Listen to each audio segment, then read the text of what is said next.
UGC കരട് റെഗുലേഷനെതിരെ ദേശീയ ഉന്നത വിദ്യാഭ്യാസ കൺവെൻഷൻ ഇന്നാണ്. മുഖ്യമന്ത്രി പിണറായി വിജയൻ ഉദ്ഘാടനം ചെയ്യും. തെലങ്കാന ഉപമുഖ്യമന്ത്രി, കർണാടക, തമിഴ്നാട് എന്നിവിടങ്ങളിലെ ഉന്നത വിദ്യാഭ്യാസ മന്ത്രിമാർ, വിവിധ സംസ്ഥാനങ്ങളിലെ ഉദ്യോഗസ്ഥർ ഉൾപ്പെടെ കൺവെൻഷനിലെത്തും. ഉമേഷ് ബാലകൃഷ്ണനാണ് വിവരങ്ങളുമായി ചേർന്ന് തിരുവനന്തപുരത്തും. എന്തായാലും ഉമേഷ്, വെരി ഗുഡ് മോർണിംഗ്.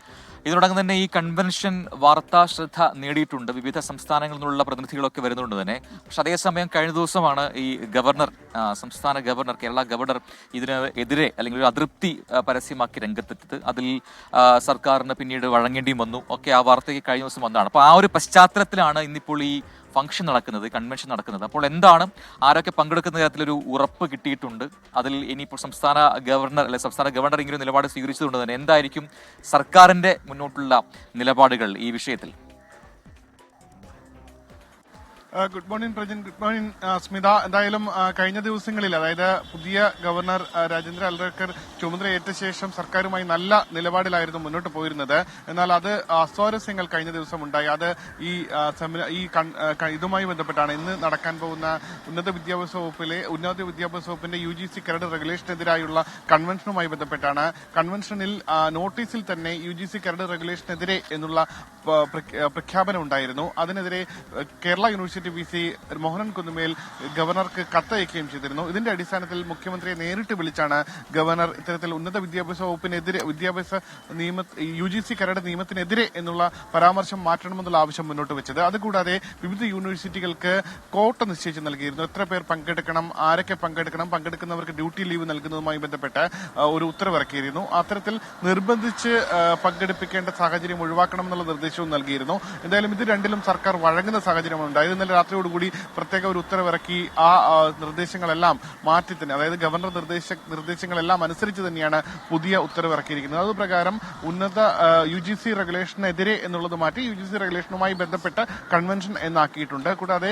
വിവിധ യൂണിവേഴ്സിറ്റികൾക്ക് എത്ര പേരെ പങ്കെടുപ്പിക്കണമെന്നുള്ള ആ കോട്ട നിശ്ചയിച്ചതും ഒഴിവാക്കിയിട്ടുണ്ട്. എന്തായാലും വിവിധ യൂണിവേഴ്സിറ്റികളിലെ VC-മാർ ഇന്ന് പങ്കെടുക്കാൻ സാധ്യതയില്ല. പ്രത്യേകിച്ച് കേരള സാങ്കേതിക സർവകലാശാല, കണ്ണൂർ യൂണിവേഴ്സിറ്റികളിലെ VC-കൾ ഇന്ന് പങ്കെടുക്കില്ല എന്ന് ഏകദേശം ഉറപ്പ് ലഭ്യമായി കഴിഞ്ഞു. അതേസമയം വിവിധ സംസ്ഥാനങ്ങളിൽ നിന്നുള്ള മന്ത്രിമാർ പങ്കെടുക്കുന്നുണ്ട്. പ്രത്യേകിച്ച് തെലങ്കാന ഉപമുഖ്യമന്ത്രി